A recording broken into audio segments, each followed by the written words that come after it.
Recording in progress. So you talked about how the Camel Corps was inspired by basically what the leaders who the Northwest saw on like seeing what the desert or like frontier would be like, because to them it was foreign. So how did the Camel Corps really get started? Like who was the big person who was trying to start it up? Actually, the Camel Corps was a project that was, I think, 20 years in the making. When it was originally proposed, um, everyone thought that the idea was quackers, just crazy. It took a very, very long time, like 20 years of different people in the government suggesting that this is a possibility before they actually decided to do it in 1856, I believe, is when they decided that they would try it. And it involved purchasing, I believe, 40 camels from the Middle East and having them transported to Indianola, Texas, where they then trekked towards Arizona, where they were supposed to be like trailblazing the 35th parallel from a fort in Arizona all the way to California. So they spent a good deal of time in Texas getting there. Um, but from the government standpoint, most of the people just really thought it was a crazy idea. And then when Lieutenant Edward Fitzgerald Beale, he was the guy assigned to this task to make this happen. He actually didn't like the camels whatsoever. They were just incredibly hard to deal with. But by the time he got to California, he really thought, oh, this is a great crew. This would probably be quite efficient. But and overall, the government decided we probably aren't going to use camels anymore. But that 35th parallel, that part that they trekked, became uh, what is now known as Route 66. So in my research, I found that that wagon wheel um was part of what eventually became Route 66, like you said. But I the times kind of corresponded with the Civil War when the Camel Corps ended. Was that wagon road used? Did it have see any notable use during the Civil War? So the Civil War, which was in the 1860s, this was just a little bit after that trail was blazed. But the trail itself um, wasn't necessarily a major way to get across the United States. They were just still working on the first transcontinental railroad, so most people were trying to use rail to get across. And then, of course, you know about the Oregon Trail, which went north, way north of Arizona. So they weren't really there. But there were many people during the Civil War who had already started fleeing the eastern part of the United States, and many used that trail to get to California because it was the safest path had already been, it was the easiest path for them to take since it had already been sort of cut. Uh, I know that the Trail of Tears, there were Indians who ended up using that trail as well, or Native Americans. But otherwise, just the daily use by people in that part of the country ended up making it something viable for when they started building roads, that was the easiest place for them to build a road. So when did they start paving over with the trail to build what the road is like today, or when Route 66 first started coming to be? So most of the roads in the United States were starting to get paved in the 19 teens and the 1920s. It wasn't until 1926 that Route 66 got its name, Route 66, and it wasn't until 1927 that it actually had signs on it.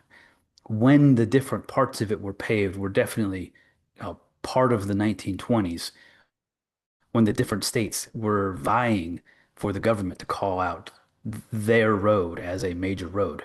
Because for the states, when a road got declared like a national road, like Route 66 or I-80, um, then that meant tourists, travelers would come through their state, which meant money.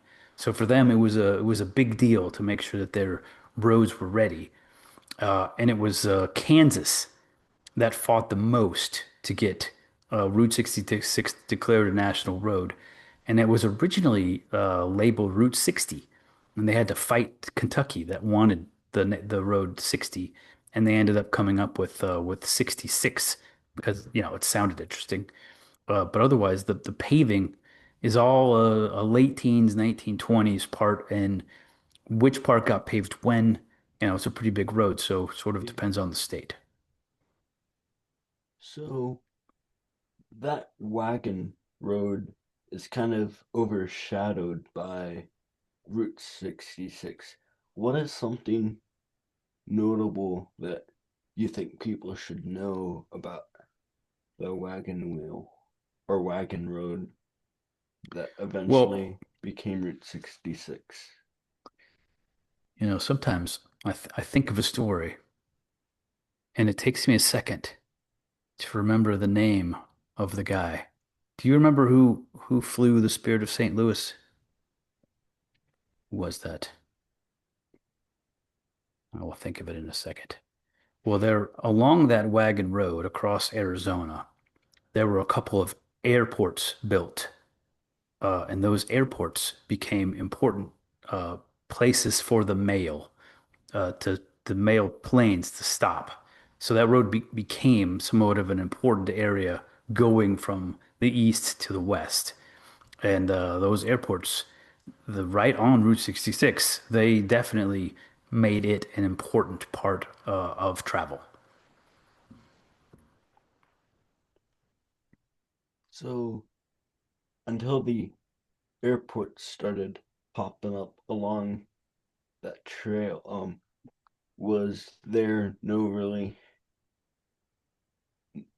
reason for travelers to travel along that road? Were there more viable roads until it started becoming Route 66? Because, like you said, there was the Transcontinental Railroad that started coming to be around the same time. Yeah. Well, you got to remember in 1857, when this road was being trailblazed, there had already been about 100,000 people that had moved west because of the California Gold Rush in 1848, which was, like 6 years prior. Um, so there was all kinds of traffic. Plus, in 1859, there was the Silver Rush.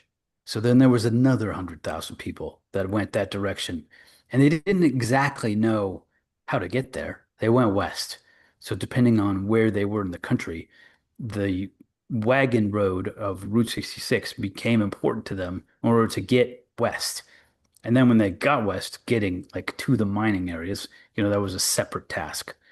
But getting there, there's all kinds of traffic the entire time that the United States was slowly becoming what it is today. And that was people migrating from the east to the west, and they were all over. And it wasn't really until the trains, the transcontinental train, and then train tracks everywhere that people could actually get to the most rural places. So everybody pretty much had to stay on the main roads. So we have about a minute. Is there anything you would like to share before we run out of time? Well, for me, and people that were born in the 1900s, while Route 66 seems like it was a long time ago, for me, it was like when my grandparents were alive.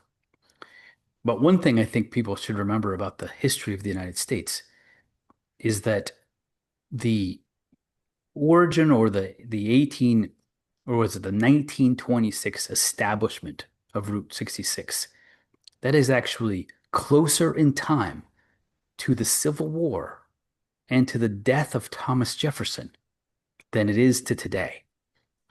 So it's really not that old of a country, and Route 66 just wasn't really that long ago.